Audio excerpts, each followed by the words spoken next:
sorry, it put me in mind of again this driving late at night on your own through a lonesome prairie. Is there any other kind of prairie? I ask. Um,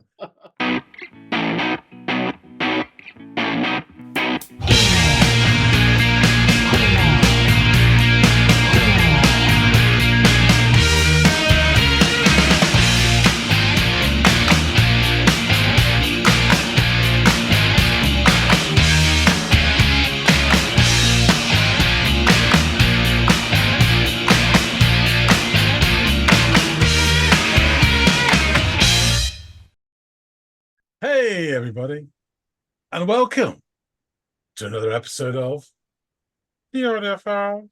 My name's John. His name is Andy. Watching him dash away, swinging an old bouquet of dead roses, sake and strange divine. Aha, aha, aha. You'll make it. Passionate, bright young things. Takes him away to war. Don't fake it.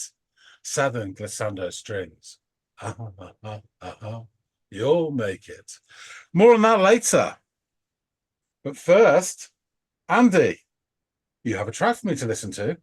And because we're on the YouTube channel, everyone else as well. So what have you got for us to enjoy? That's quite the astute observation, John. I've never thought of Nothing that. gets past me. Yeah. I have a group called Still Corners. Have you ever heard of them before? No, I don't think so. Okay, cool. Well, the track by them that I'd like you to listen to is called The Trip. So, Still Corners, track is called The Trip. You've got everything you need. And given that you have never heard of these guys before, or that you're fairly certain you haven't, I look forward to hearing what you have to say about this listening experience. Okay, cookie.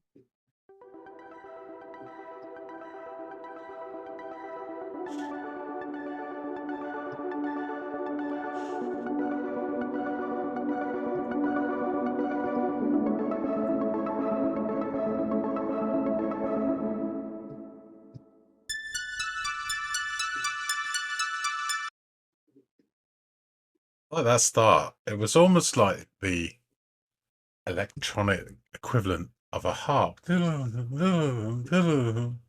Sort of welcome you to our world. And I like the thumbnail as well, actually. It's interesting.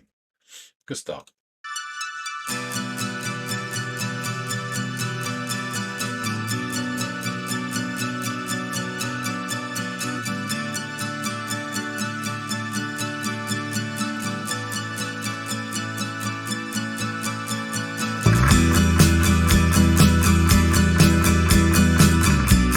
Well, that sounds nice.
The guitar was lovely. It's kind of like, it sounds like there's Robert Smith in there, definitely. And then there's a little twang to it as well, sort of, on this lazy, but I always think of Dwayne Eddy.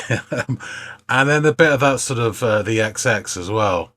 Yeah, it's all, really lovely tone to it. And it just was beautiful. I started drifting off into parts unknown.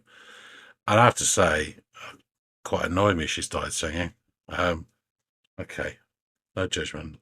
But yeah, it felt that guitar tone sort of dreamy and reflective as well, kind of like one of those driving late at night sort of songs, with bugger all traffic around, out in the open somewhere.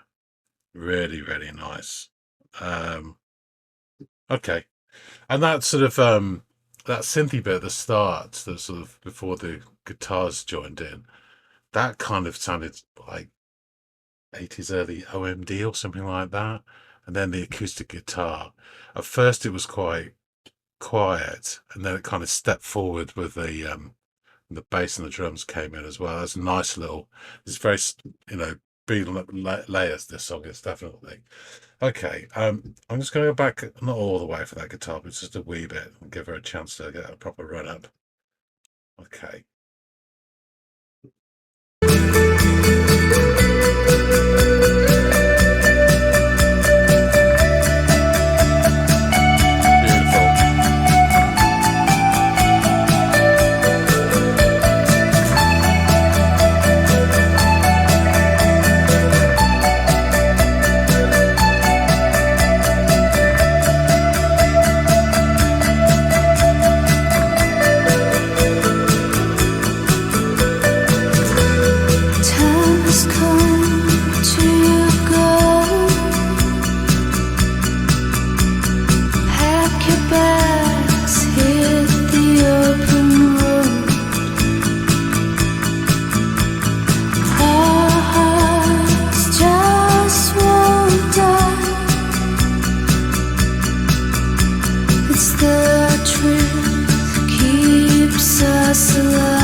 She's voice is starting to win me over. um, she's got a lovely sort of airy voice with the extended notes. It's sort of really we're in firm dream pop territory. Don't get me wrong, she's no Elizabeth Fraser, but it's decent enough. Really nice. Again, draws you in, that sort of dreaminess. I noticed when she was singing just then, there was a synth line that sort of started rising up almost to meet her pitch, and then another one came in as well. Really interesting. And she did say something about pack your bags and hit the open road. So my feelings on a driving at night sort of song. Tick. Yeah, decent. The synthy part in this is it's kind of that sound always puts me in mind of something almost mechanical to do with time measurement. You get this sort of pace to it, but it's almost like things are ticking along, as it were. I mean, that's probably quite literal, but that's not what I was sort of getting in my head. Okay.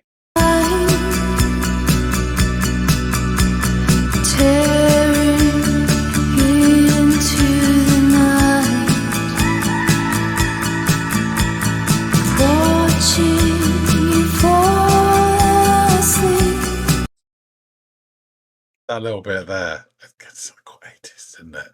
But that bit, did you say something about, was it tearing into the night? And then there was that, where? It almost sounded like a bird squawking as it's flying overhead, as you're driving through, I don't know, some dark prairie or something. Interesting. The sweetest dove in a dream.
doesn't stop it. It's really nice and dreamy that, but you get that it's that beat with that acoustic guitar. It's that motion, and then he's doing these riffs that are and then this little sort of flourish at the end. It's almost locomotion as well. You definitely get the feeling that you're sort of dreamingly moving forwards through the night, almost silently. Yeah, it's really hypnotic. Let's go. Sod it. Let's have a little bit more.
Yeah, I'll be honest with you. I really like the start and that tone of that guitar for the first minute and a half, whatever. It was just beautiful.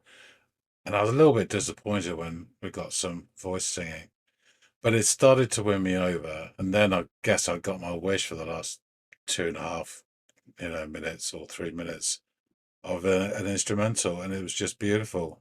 Um, It's really the synths were just changing, just tilting the atmosphere or the perspective slightly, and the rest was just carrying on doing their thing repetitively. But I found it really entrancing and hugely enjoyable. Yeah, I really like this song. I like the overall feel of this song as well.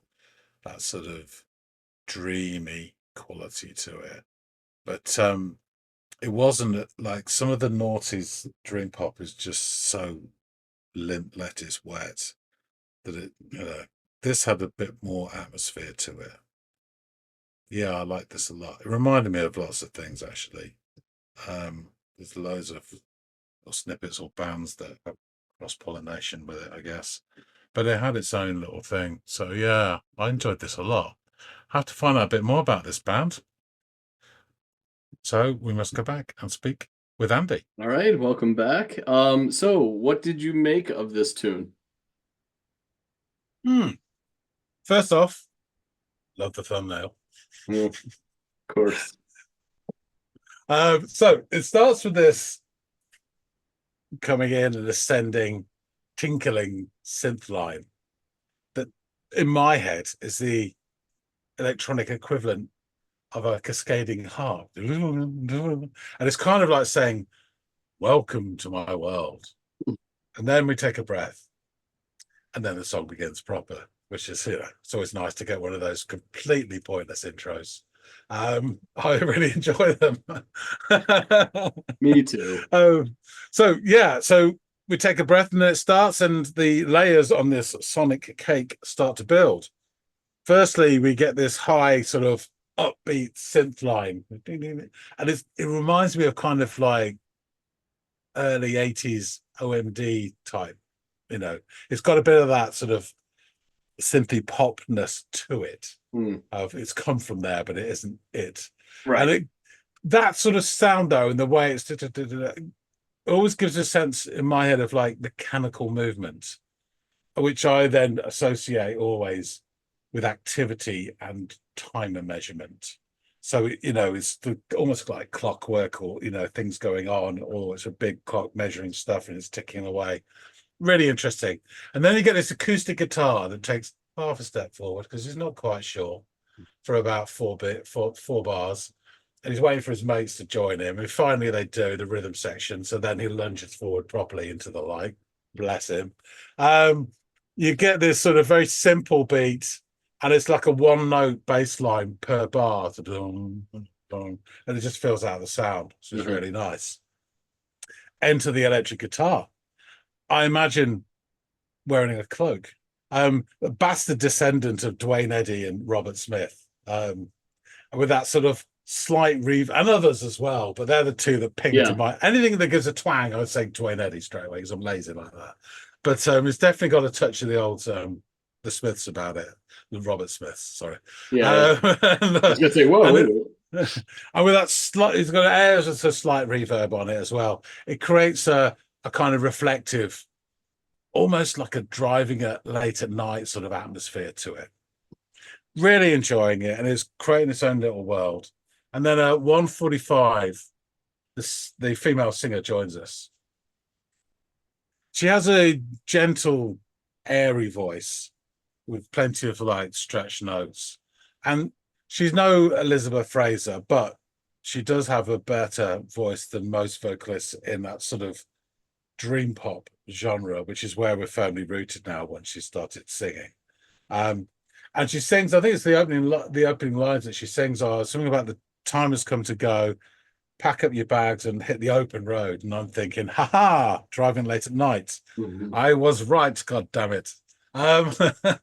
She then sings some more lines, and then she vocalizes for a bit, and this synth line sort of rises up to match her pitch. And then she sings So Many Miles Away, and it's kind of repeated, but with this half a second delayed double track as well. And all of this is adding to the cake of atmosphere.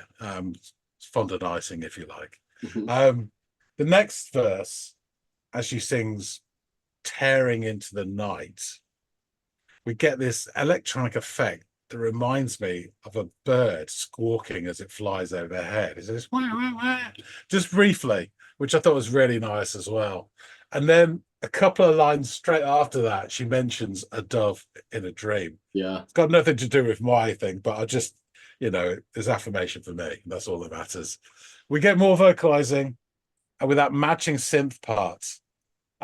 And then we get another separate synth part, which kind of matches the cadence of her words. It's going along to the beats of her vocals as well, which is, again, really interesting. And then she starts singing the So Many Miles part again. And that's mimicked by an electric guitar that then the sort of mimics So Many Miles. And then it goes off and starts squawking its own little extra bits as well. And it's just really interesting. We get all of these sort of like echoes and parts. Again, there's all these layers to the song, but it reminded me, well, it didn't remind me, sorry. It put me in mind of, again, this driving late at night on your own through a lonesome prairie. Is there any other kind of prairie, I ask? And you got an assortment of like bird and animal noises coming out of the darkness. Really, really nice, just really rich. The sort of, at this point, the sort of ticking of the synth and that acoustic guitar strumming give this sense of like perpetual motion. This may be a journey without an ending. I realized that I'm getting my earlier wish, as at this point, it's all instrumental from here on out. The electric guitar takes over with his soporific noodling. And what he does is he does these phrases for a while, which are this chugging with a little flourish at the end. And it just becomes almost locomotive. In the way you really feel like you're going on like a silent journey through the night. And the repetition, because it does repeat throughout it, it becomes almost like a comfort, almost like a lullaby, sort of rocking you. And it's the synth lines that provide these subtle changes in perspective as the rest of the sort of the music just continues to move onwards and onwards. And the music at this point becomes like a massive great duvet woven from clouds. And it's like kind of at the end, it's kind of been pulled over your head as both the music and the listener fade out. Yeah, I to be honest, I was a touch disappointed when the singer started singing. I'd have been really happy with it being an instrumental track. That guitar at the beginning was just so beautiful, had a wonderful tone. And I say those stuff look reference the echo bits that sort of it wasn't Robert Smith, but it's kind of like a starting point to relate it to. Sure. Um, and there's sort of like the bends and twangs in it just made it really charming. Um, but I have to say she won me over by about halfway through. She did fit the music and I did Nice. like it. You can hear all sorts of references in here. And I'm not saying they're copying any of them, but you can hear that where they've got ideas from. So Cocteau Twins, obviously. I think the XX as well. Mhm. Um, and that sort of, I'll call it that David Lynch brand of dream pop that you seem to feature on all the Twin Peaks stuff. Yeah. But and plenty of bands from the noughties that I don't really know. I'm just like in my head, I Break Horses was one and Chromatics Mhm. was another. Um, the only thing I know about Chromatics, actually, by the way, is check them out because they did a cover version of Running Up the Hill, Kate Bush. It's fucking awful. So that put me right off them. But there are plenty of these naughties dream pop bands, tending to be female vocal led, heavy on the synths, and they are as wet as a limp lettuce. There's no sort of substance to them. This was very much different. Um, I thought this was a really beautiful, almost mini episode of a song, and it totally encapsulated me into its world for the time it was going, the six or whatever minutes. Really, really enjoyed it. I thought it was very interesting the way it was structured and put together as well. I so enjoyed the sound of that electric guitar, but also the acoustics. Her vocals were really, they weren't anything exceptional, but they really fitted it well with that sort of breathy air. And it's just, yeah, so I thoroughly enjoyed this a lot. Awesome. Yeah, I thought you would. It had shades of artists that you've given me um in the past, which you alluded to a moment ago. And yeah, I just thought that this would be something that would be right up your alley. And I'm really glad that you liked it. Yeah, they are, like all great duos, a British American duo. Uh, that formed in 2007, consisting of songwriter Greg Hughes and vocalist Tessa Murray. And to date, the duo has released 6 studio albums, and their sound has been described as dream pop, you guessed it, but neo psychedelia as well, synth pop, chill wave, and new wave.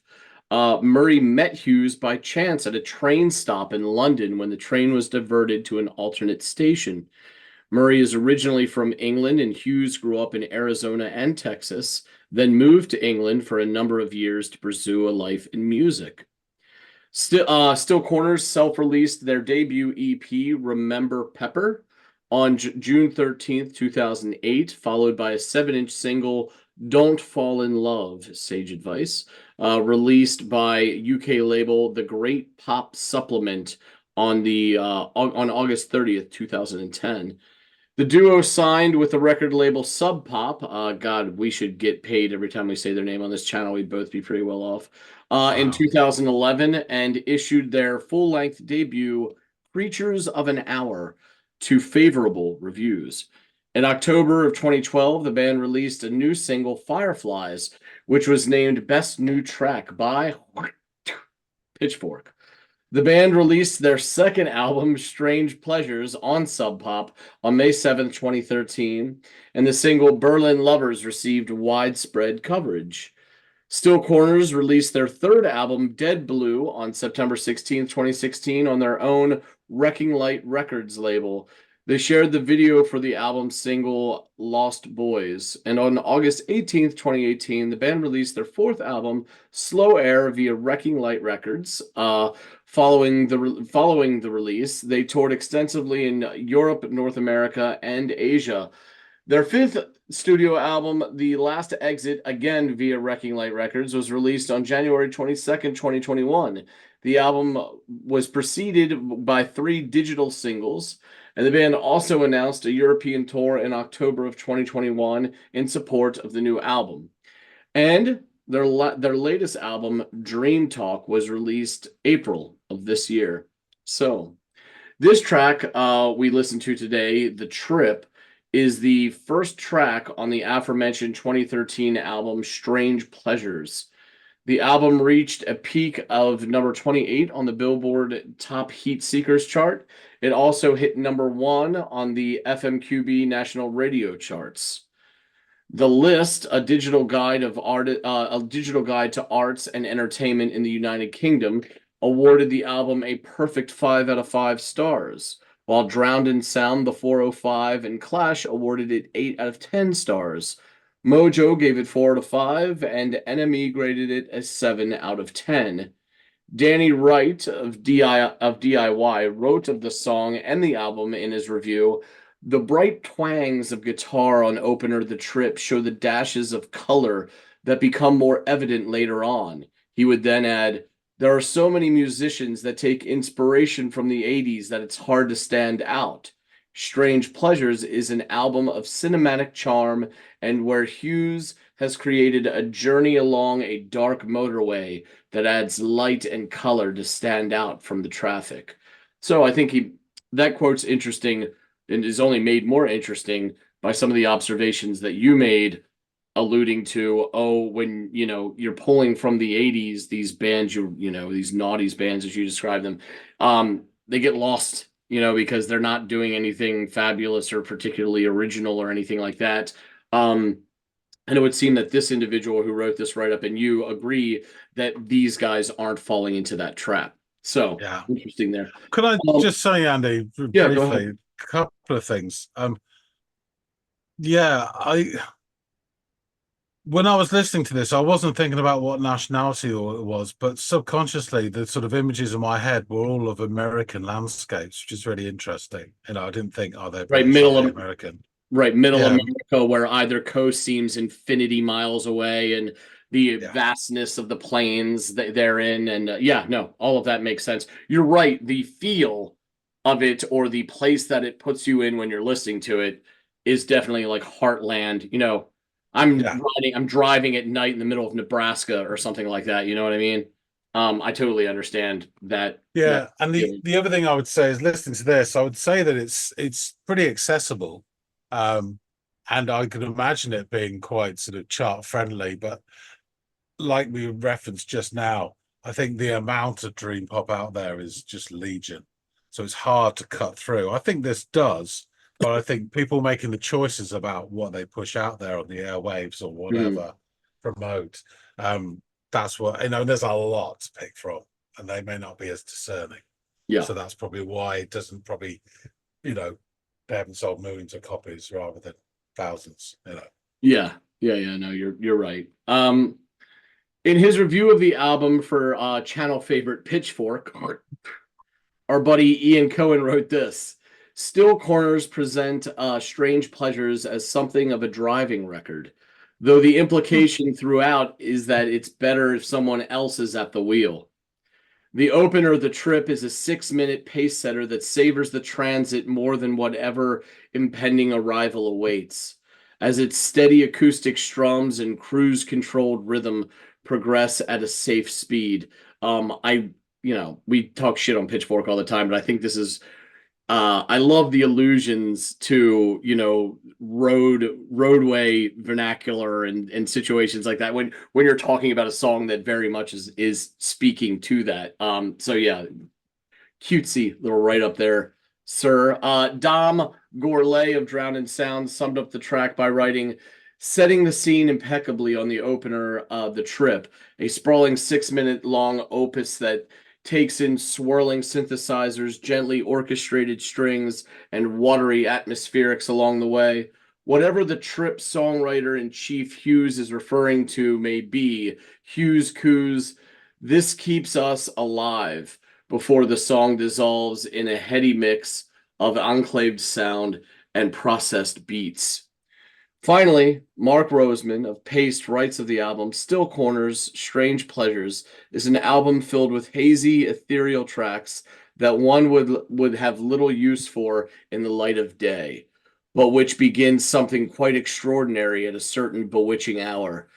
It's driving music for the insomniac soul, with songs like The Trip and Midnight Drive only giving further credence to this notion. Yeah, it is an atmospheric album, and it's one that, like, if I ever plan a trip cross country, that is definitely going to be in the PM hours playlist, for sure. And it's good to just kind of put this on and kind of just get lost in, because a lot of that dream pop type stuff, this really even chill wave or dark wave, Sleep Party People comes to mind. Super, you just put it on and you just kind of fall into it. And I don't know if it's the safest thing to do while driving, but I'm gonna test it. I think I don't know if I told you this before, but what I used to do years ago, and I started doing again, is I'd play Dark Side of the Moon in the car late at night. And just as everyone's dropping off, then the alarm bells go on the album. Everyone wakes up and they realize, oh, fuck, what's that? It's brilliant to see. It's brilliant to see. Oh man, I'm sure everyone loves you for that too, John. Yeah, of course. They find it charming. Yes, exactly. So let's jump into these lyrics before we go ahead and wrap this thing up. So, time has come to go. Pack your bags, hit the open road. Our hearts just won't die. It's the trip keeps us alive. Oh, oh, oh, oh, the vocalizing you spoke of. So many miles, so many miles, so many miles away. The falling sun burns a line, tearing into the night, watching you fall asleep, the sweetest dove in a dream. Oh, oh, oh, oh, more vocalizing.